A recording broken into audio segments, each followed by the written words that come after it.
పోలవరం ప్రాజెక్టును సందర్శించిన బీజేపీ నేతలు మాటలు చూస్తుంటే అసలు పోలవరం ప్రాజెక్టు పుట్టు పూర్వోత్తరాలు కూడా తెలియవేమోనన్న అనుమానం కలుగుతోంది. ప్రాజెక్టు ప్రధాన అనుమతులు, కాలువల నిర్మాణం ఎవరు చేశారు, గేట్ల ఏర్పాటు, స్పిల్వే, స్పిల్ ఛానల్ ఎవరి హయాంలో పూర్తయ్యాయో కూడా తెలియకుండానే మాట్లాడారు. గత ప్రభుత్వ హయాంలో పోలవరం ప్రాజెక్టు ముందుకు కదల్లేదంటూ బీజేపీ నేతలు చేసిన వ్యాఖ్యలు వారి అవగాహన రాహిత్యమేనని విమర్శలు సర్వత్రా వినిపిస్తున్నాయి. గోదావరి జిల్లాల వరప్రదాయిని అయిన పోలవరం ప్రాజెక్టును సందర్శించిన బీజేపీ నేతలు మాట్లాడిన తీరును నీటిపారుదల రంగ నిపుణులు విమర్శిస్తున్నారు.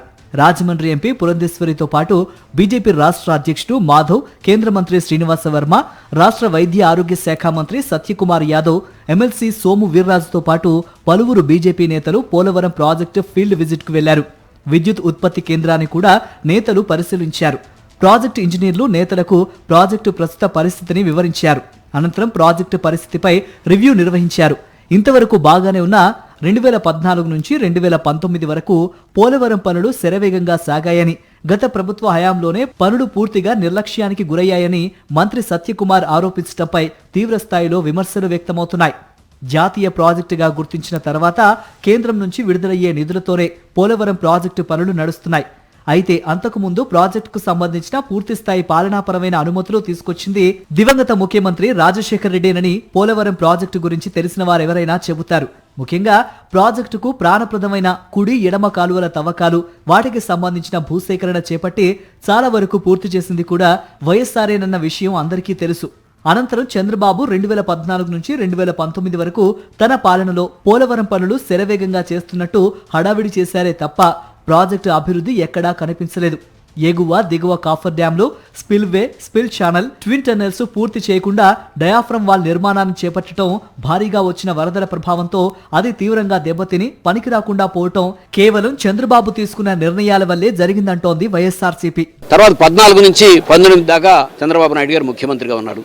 19లో దిగిపోయేటప్పుడు బస్సులేసి పంపించి పోలవరానికి 300 కోట్ల పైగా ఖర్చు పెట్టి ప్రజలకు చూపించారు. పోలవరం సోమవారం పేరుతో ఆయన ప్రతి సోమవారం అని వెళ్ళారు. ఆయన దిగిపోయే నాటికి పోలవరం పరిస్థితి ఏమిటి? డ్యామ్ అనేది స్పిల్ లెవెల్కి మాత్రమే అయ్యింది.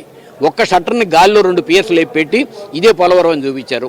వైఎస్ జగన్ ముఖ్యమంత్రి అయ్యాక పోలవరం ప్రాజెక్టుకు సంబంధించిన ప్రధాన పనులు జరిగాయంటున్నారు ఇరిగేషన్ నిపుణులు.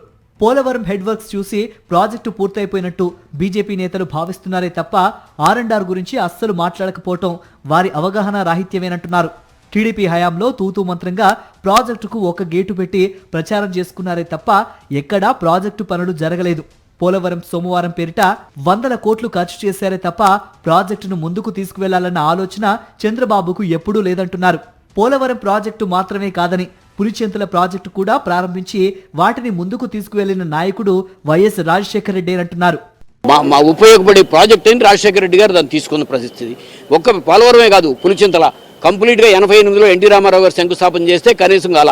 రాజశేఖర రెడ్డి గారు ముఖ్యమంత్రిగా మొదలై పెట్టిందే పులిచెంతల, పూర్తి చేసింది ఆయన టైంలోనే.